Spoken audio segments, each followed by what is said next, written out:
Good morning, all of you. Welcome back to the course on cryptography and system security.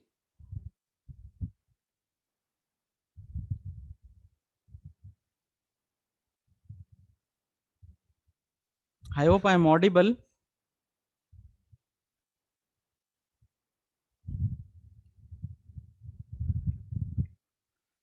So with this, we are coming to end of our chapter 4. I was talking about this one-way authentication. We completed user authentication, entity authentication, Needham's corridor, Kerberos authentication protocol. I think I'm sure that we already covered this RSA algorithm and all this digital signature algorithm in the chapter number 2 in detail. We performed the practical also. We performed RS algorithm. We studied about what is Elgamal algorithm, Elgamal digital signature, which was the experiment number 4, right?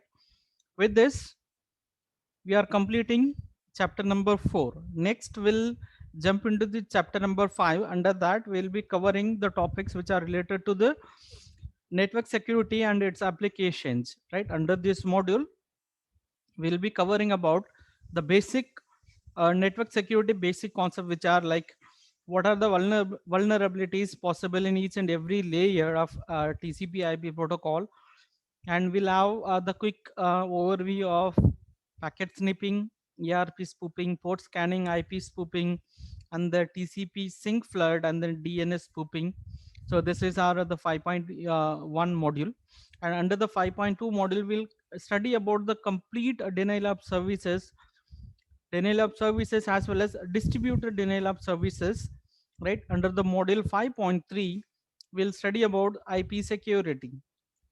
Under that, we'll study about secure socket layer, IP security, and pretty good privacy, which is email security, which is a pretty good privacy. Then we'll study about the firewalls, intrusion detection system, and its different types of intrusion detection system. So these are the contents, are the topics which we'll be studying under the module 5. Without further delay, we'll jump into our actual topic, which is TCP IP vulnerabilities.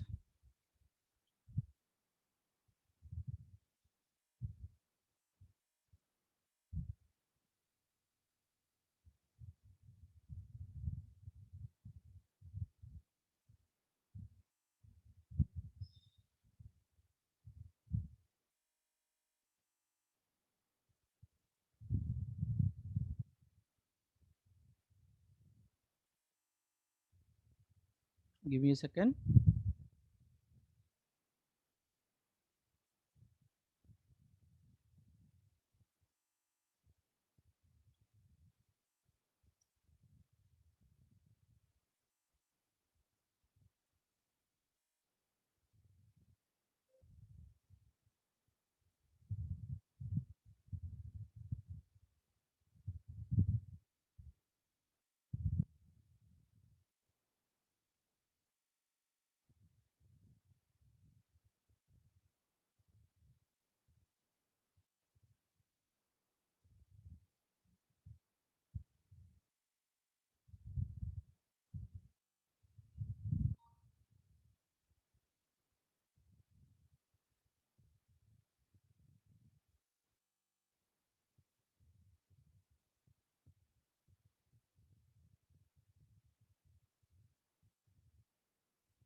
I hope the presentation screen is visible. I'll just quickly erase the annotations.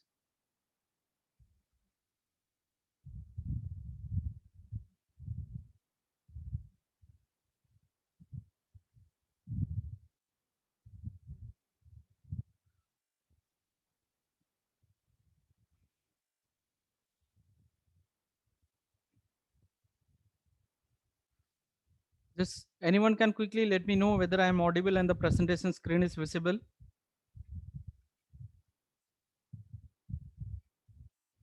Okay, thank you for your response. Right now, we'll start with the chapter number 5. Under this module, we'll be studying about different vulnerabilities which are related to the TCP/IP layer, and what are the possibilities, vulnerabilities which are possible in each and every layer. as well as we'll study about denial of services as well as IP security in the later part. The first topic will be the TCP IP vulnerabilities with respect to each layer which present in the TCP IP model, right? The top layer, which is an application layer, right? We'll study first what are the responsibilities to be carried out in each and every layer, and then we'll study the vulnerabilities as well as, and then we'll study about the different mechanisms or different ways through which we can prevent those vulnerabilities, right? First, the topmost layer will be the application layer. When you talk about the application layer, what about the data which we are sending through the network, whether it is internet data or whether it is network data, whether it is the LAN or WAN, any network, right? All the information, right, which is passed in the network, right, that will enter into the application layer, where it is encapsulated into the application layer protocol, right? When we talk about encapsulation, is the process whatever the data which you are coming, which it is received or transmitted, which has been wrapped with the certain information, that is an encapsulation, right? That means that it is covered with the certain parameters, right? So that you need to decapsulate the information, then only you will get the actual information, right? Wrapping up the data, or we will be covering the actual information by means of any other entity, that is called an encapsulation, right? From that application layer, once if the encapsulated data are received, right, the data is passed down into the layer of protocol of the transport layer, right? From there, right, application layer to the transport layer, the encapsulated data which are going to be transferred, right? So these are the two common protocol which we are using in the TCP IP architecture model, right? The first one is that TCP protocol, and then UDP protocol. I hope that you know about the TCP as well as UDP protocol, right? So this TCP, which is transmission control protocol, which is connection oriented protocol. This is more reliable, right? Where whatever the packet which has been transmitted from the sender and receiver using the TCP protocol, TCP protocol, right, which is a connection oriented, for each and every packet we will get the acknowledgement. When we talk about UDP, user datagram protocol, which is a connectionless protocol, right? So here in the connection oriented protocol, all the packets which are going to be transferred using the dedicated connection or dedicated path, but that is not the case when we use a connectionless or UDP protocol, right? If there is a source A and receiver B, and there can be any number of nodes as well as routes in between the source and destination, right? So if it is this is the connection oriented protocol using TCP, all the packets, right? Later we'll discuss about what is meant by the packets, right? The packets are going to be transferred through the dedicated path. When it comes to the UDP protocol, say for example, packet 1 and packet 2, packet 3, maybe the first packet may be transferred to this way, and packet 3 can be transferred using a different path, right? By the way, this UDP, the packets from the same source which can be transmitted using a different path to the receiver. After receiving that, receiver will reassemble the packets based on each packet will have numbered, and based on the numbers received, right, it will rearrange the packet or reassemble the packet based on the packet numbers, right? So this UDP, which will not guarantee whether the packet has been delivered or not, but when we talk about TCP, which will provide acknowledgement for each and every packet which is received. Okay, so this is the quick recap of the protocol which is used, TCP and UDP under the TCP IP architecture model, right? And we were discussing about during the ZenMap application experiment, right? So these protocols which are associated with the different ports, right? Ports are the dock or the entry point through which, if any incoming packets or outgoing packet which are associated with the specific, or the packets will enter into the computer using these ports only. We discussed about different types of ports, which are open post, sorry, open ports and closed ports, and then restricted. Are restricted ports also called filtered ports. Open ports are the only way through which data can be entered, right? If any attacker want to get a gain to your computers or access to your computers, first of all you need to do a study of your open ports.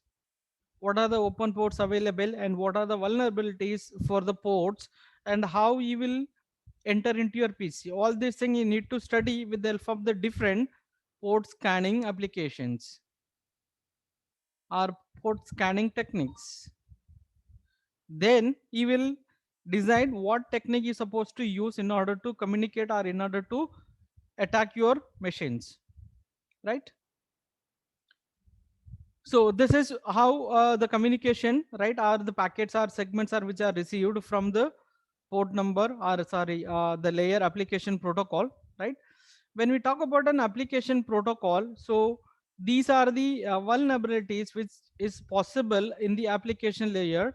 The first one is SQL injection, and you all knowing about what is meant by this SQL. SQL is the structured query language, right? So which uses a query processing through which, right, in order to get a results from the database which is connected with your web server, right, you will pass a query, right, with the help of the query, right, and you can access the data which are stored in the database which is associated with the web server, right? The first possible attack or vulnerability is an SQL injection. When you talk about an SQL injection is a technique that exploits a security vulnerability occurring in the database layer of an application, right? So whatever the database which is connected with the applications, right, that through the SQL commands, right, through it will try to get access to the database by passing the particular query, right? If the vulnerability is present when the user input is either incorrectly filtered or string literal escape characters embedded in the SQL statements, right? When we talk about the SQL statements are the queries which are passed from your web browser to the server or the database which is connected with the specific application, right? Or the user input is not strongly typed and thereby unexpectedly executed. Whatever the queries which you are transmitting, right, and if the query is not transmitted in the secure way, say for example you are trying to access a server which is connected somewhere away in the remote location from your website, from your web browser, and you are trying to access some information, say for example you wanted to get the list of information of the faculties or maybe the salary of the particular employee, right? For that, though you are accessing from your web page, all your information requests which are going to be transferred in the form of request, right? Display all or select all, right? You all might be knowing about what is the query, right? So for example, insert into the table values followed by the name as well as the password or maybe other details, right? If the queries are not transferred in the secured way, again what the attacker will do, they will get access to your queries, whatever the query which are transmitted from your web browser, and he will act the queries, right, and then he will create or he will modify the query and he will send his own information in order to store the database, right? So this is another example. If you are taking a simple login page where actual users or legitimate user would enter his username and password combination to enter a secure area to view his the personal details or upload his comments into the forum. So this application with related to the storing of your login credentials, as well as suppose if we wanted to display some any no forum or your blogs, right? For that, in order to create or in order to post a forum or a blog, right, the user need to authenticate whether he is an authenticated user or registered user to write some comments or post or forums on the particular blog or website, right? Once if the actual user submit his details like login name as well as password, SQL query is generated from these details and submitted to the database for verification, right? So this is a validation of the user, whether if the person is entered the correct login name as well as password, right? If the person entered the correct username and password, he will be considered as an authenticated user in order to generate or in order to do the or create the blog or forum or any write the comments, right? In that cases what will happen, right? If this information are not securely transmitted, what the attacker will do, right? He will generate its own SQL queries by replacing the actual information which has been posted by the actual authenticated users, right? And then he will create its own account and then he will try to act like a authenticated user. This is a kind of attack which is possible in the application layer, which is an SQL injection. SQL injection which will takes place whenever the query is passed in order to store something, in order to retrieve some data from the database, which is directly indirectly associated with the application layer. I hope this is clear. Any queries regarding this SQL injection vulnerabilities?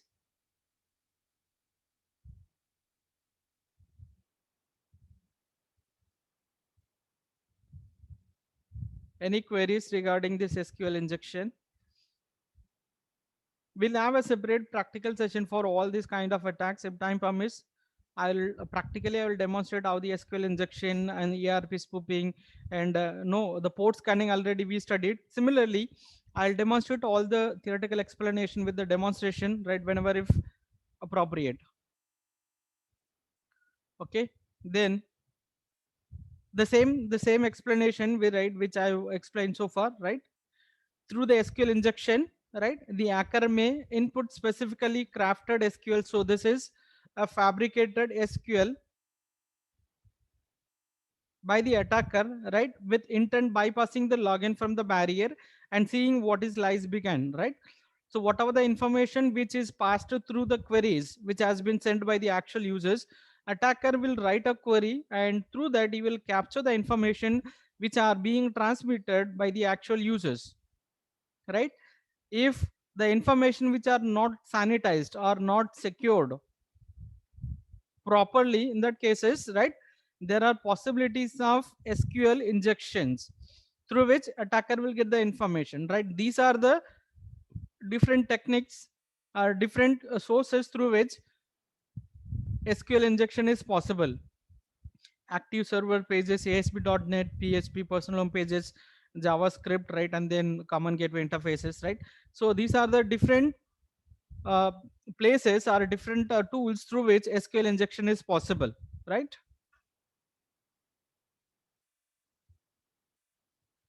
So how to defense, how to protect these techniques, right? So where we need to have this intrusion detection system, network IDS. So when we talk about intrusion detection system, right, at the end of this chapter, we'll have a separate topic for this intrusion detection system. For time being, I can explain what is this intrusion detection system. When you talk about intrusion, right, intruder, you can call it as an attacker.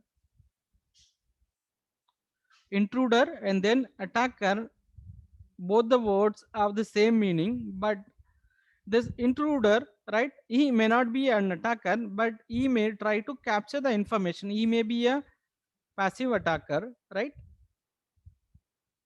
He may be a passive attacker, but intruder can also be called as an attacker or active attacker, depends upon the application or the action which you perform with the particular resources. When you talk about intrusion detection system, right, it is a system through which, right, it will keep on monitoring the user activities, right? Say for example, if I am the user, right, based on the certain user activities, right, so this will identify that whether the user which is logged in, whether he is an authenticated user or he will be an unauthorized users. How, say for example, I can take one example, one parameter, which is typing. So for example, if I am an authorized user or an authenticated user, right? My activity, the time which is required in order to enter my password. Say for example, if it is, I'm taking regularly, I'm taking 10 seconds or 5 seconds to 10 seconds. In that cases, this is my activity whenever I'm login. Minimum I'll take 5 seconds, maximum I'll take 10 seconds to enter my password. This activity which is completely, keep on monitored by the intrusion detection system. Say for example, unexpectedly, suppose the user is taking more than 20 seconds to enter the password. In that cases, right, now this intrusion detection system will raise alarm, right, to ensure that whether the person is an authenticated user, right. Immediately the notification will send to the users, right, someone is trying to enter into your login credentials, right. Make sure that whether it is a, whether you are the right person or you are the one who are logging, right. Whenever you are trying to log in with the Gmail account with the different machines, right, you will be getting a mail notification or you will be getting a security code to your devices, right. So you are trying to log in this using this browser on this machine. Make sure that it is you might be getting a code or you might be getting a notices, you need to approve, yes, then only you will be allowed to log in into the particular page. How many of you notice that Gmail notifications whenever you are trying to access with the different devices, login into your different machines, you'll be getting a notification or warning messages that someone is trying to access your account. Can make sure that whether it is you, and you may getting a security code or you may getting a mail through which you need to click yes, I am the authenticated users. Then only you will be allowed to log in into the Gmail website. How many of you experienced it? No one. You may not be getting this kind of notices when you are using your own machines. Once if you are using the particular machine, that machine will be automatically registered in the Google, right? You are the user of the particular devices. After that, you will not get any notices probably. If you are using, if you are often changing your devices one PC to other PC, right? If you are trying to use a new PC, in that cases you will get a new notification, right? So someone is trying to use this your account or trying to log in this machine in this IP address. Make sure that whether it is you. So that is one type of intrusion detection system through which, right, an alarm will be raised that will be intimated to the actual users whether is an authorized users, right. So similarly, so intrusion detection system will be, used to identify whether the particular user who is trying to access the information, whether he is an authorized user or not, right. Again, snort will be another application which is again a open source application through which we can apply this intrusion detection system on the network where the user wanted to protect the vulnerabilities or script side attacks, right. Again, so this is cross-site scripting as well as SQL injection, right, which can be identified using this intrusion detection system, right. Again, so the snort application which will have a predefined set of rules through which you can restrict your actions. Say for example, the packets which will be allowed only from the source address, and if the packets are not coming uh, rather than the source address, which will be blocked. All right, or you can enter the network address.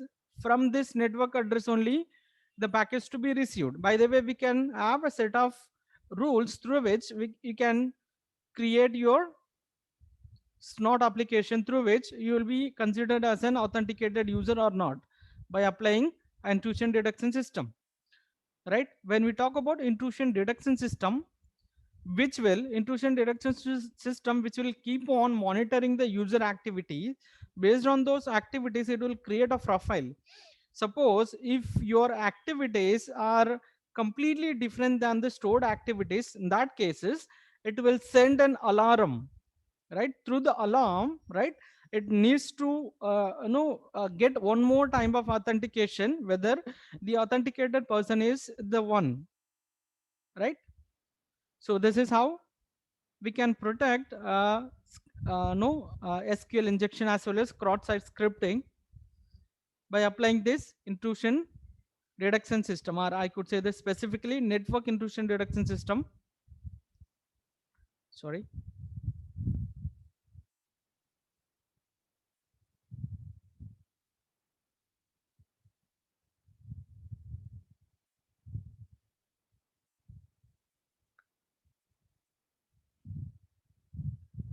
The next layer which we are going to discuss is that the transport layer, right? So far we discussed about the vulnerabilities which are possible under that application layer. The second one is that the transport layer, second top layer, which will be the transport layer, which includes a end-to-end message, right? So the packet along with this, the end-to-end message, right? This is responsible for error control and then fragmentation and then flow control. When we talk about error control, there are different techniques through which error can be identified as well as control, which is through the Hamming code and then cyclic redundancy checks and no different types of no error controls, right?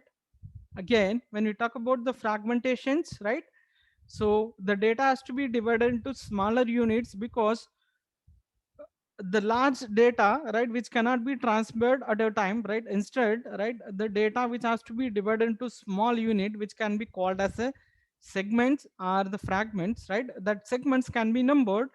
Inside the segment there can be a number of packets again that can be transferred, right? Again, flow control, when we talk about the flow control, which is responsible for transmission as well as receiving speed of both the entity, which has to be no equalized, right? Say for example, suppose if the sender is sending 20 kbps data or 20 mbps data, and if the receiver is receiving only 2 mbps, now what will happen? Definitely there could be any data loss. To avoid that, so there can be a buffer, right, where the buffer can be used to store the informations temporarily in this buffer. From this, the speed will be adjusted, the data will be delivered to the receiver, depends upon the receiver's receiving speed, right? So this is about the matching the speed of the transmission as well as reception, that is called a flow control, right?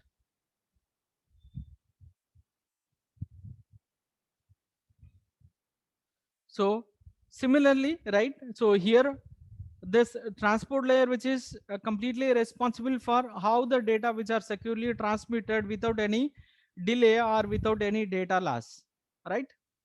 So there are different protocol which are associated with the TCP IP protocol, right, which can be high level data link control as well as RPC, which can be our remote procedure call, right? So through which, right, we can make sure that the data which are transmitted over the TCP or the transport layer, which are securely delivered by attaining the error control, fragmentation as well as flow control, right? What are the possible attacks which vulnerabilities which are possible under the TCP layer is the port scanning or port scan attack, right? So here already we studied about what is this port scan attack, right? So this is a technique through which with the help of the softwares or tools, right, the attacker, they will try to get the complete information, which is reconnaissance technique, through which attacker will try to discover the different server information or different information about the source or the device, right? So this information includes the list of open ports and the intermediate devices with the IP addresses and operating system which uses, right? Based on this information, right, the attacker will get the complete knowledge about the device which he wanted to or intended to attack, right? How this can be again protected, again precautions through, again very similar with that NIDS, which is network intrusion reduction system, right? Again, which will be completely monitoring.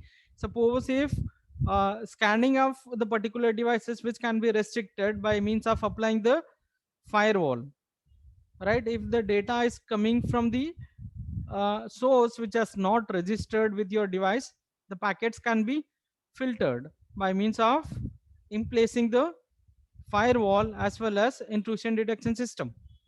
By the way, we can prevent this port scanning attack by properly placing the firewall as well as intrusion detection system in the network. The next layer which we are going to discuss is that network layer, right? When we talk about the network layer, right, in the network layer, the data are transmitted in the terms of packets. This is the data unit which is responsible or transmitted in the form of network layer, which is called packets, right? So here, which is responsible for transmitting the packets from one source to other source, right? The packet has certain information, source IP address, destination IP address, along with the payload which are related to that, the information which has been transmitted, actual information, right? All this information which are going to be transferred along with the packet in the form of packets, I could say, right? Getting data from the source network to the destination network, this is the major responsibility of the network layer, right? Along with that, the packet, right, which are going to be decided through which network or through the neighbor node the packet has to be delivered, right? Every when we talk about this network layer, the packets are transmitted, but when the packet reaches any networking devices like router, the router will maintain the information about the nearby devices. So these are the different devices. This will maintain a table which is called a routing table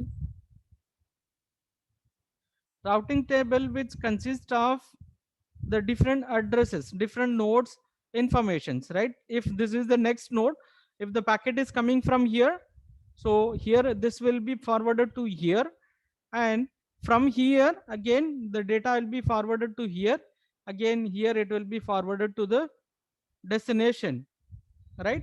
So here this routing table and the transmission of packet, right, which will be based on the different mechanisms, which is based on the different protocols, right, which is OSPF, which is open shortest path first protocol, right? Again routing information protocol, right? Again RSVP, which is there are different protocol which can be used under this network layer through which the packet can be delivered to the destination by passing the different networking devices, right? Now this is how the packets are transmitted in the network layer. When we talk about the network layer vulnerabilities, right, here this is another attack or vulnerability which is possible under the network layer, which is sync attack. When you talk about the denial of services sync flooding, right? So here when you talk about the sync flooding, right, first denial of services means, so if there are two users, right, now this is a client, now this is a server. Client wanted to get services from the server, right? If he's sending the device, sending the request, right, though the client is an authenticated users to get a service from the server, and its request may be blocked, or his request, client's request may not be processed timingly, right? The request may be delayed for maybe for 1 hour or 1 day, depends upon the server capability, right? So if the denial of services, if the server is really busy, then that is accepted. Suppose if this server which is made busy due to some intentional activities by the attacker, what the attacker will do, the attacker will keep the server busy by sending the fake requests or maybe the millions of requests, so that the server will be busy with the those requests. The requests are made by the attackers, but the actual client, he may not be getting the services, right? So this is called a denial of services, right? I hope you are clear with this denial of service. All right, when we talk about the sync flooding attack, right, basis of the sync flooding attack lies in the design of three-way handshake that begins at TCP connections. So in the morning, the first session I was explaining about, so this is one of an application of three-way handshaking protocol, three-way authentications, right? So here if initiator and then listener, right? When we talk about the initiator, he will send a connection request, sync request to the listener, right? And then he will get the acknowledgement, right, for listen and for a transmission. After that, for this sync acknowledgement, now the initiator will send an acknowledgement, right? After that only the request as well as the actual query will passed between these users. I hope this is clear. When we talk about sync flood attack, first I'll explain what is this three-way authentication. As I explained in the morning session, this is a three-way authentication. When you talk about three-way authentication, there are two entities, initiator and the listener. Now this is a connect.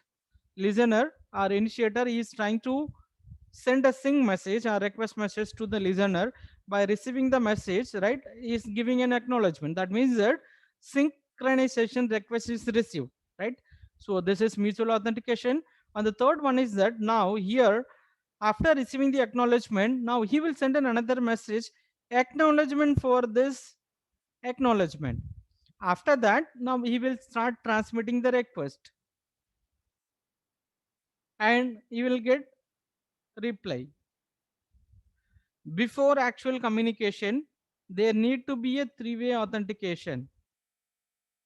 This is for any purpose, which can be maybe the normal request and response, or maybe any synchronization of any other resources, maybe synchronizing the clocks, right? Again, when we talk about the sync flooding, right? So here, this will send a synchronization message, right? So here I'll start here. In this handshake, the third packet verifies the initiator ability to receive the packets at the IP address it is used. As the source, it is initial request or its return reachability, right? So based on this information, right, the further subsequent requests, which are packets, are exchanged at the TCP beginning of the TCP connection, right? Based on the request and response, after that, here this the communication takes place between the sender and receiver, right? If sorry, one second. When we talk about the sync flood attack, what will happen? The attacker, right, they can get this synchronization messages, right? What will happen? Suppose if this message is not received, or if this acknowledgement is not received, right? And what will happen? This both the users, they will not initiate their communications, right? So attacker, he can possibly can capture or he can block this information or block this acknowledgement, so that the initiator will keep on waiting for the acknowledgements unless until the initiator gets the reply or acknowledgement from the listener, and the further communication will not be delayed. The another chance is that here the synchronized flooding, attacker will send a number of synchronization requests, so that he will be getting or the user will be getting a number of synchronization requests, so that may leads for delay in communications. So through that, see, when we talk about connection oriented transmission, before that the connection needs to be established between the two users or two entities, sender and receiver, then only the packet will be delivered. I hope this is clear. When we talk about connection oriented protocol, TCP, before transmitting any packets, a virtual connection to be established between the communicating parties. After that only, through the dedicated path, the packet has to be delivered, right? By delaying or by avoiding that kind of connection establishment, right, which will leads a delay in the communication. So this is called a synchronization flooding attack. I hope this is clear.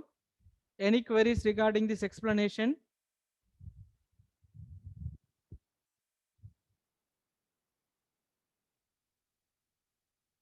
So with this, we'll conclude our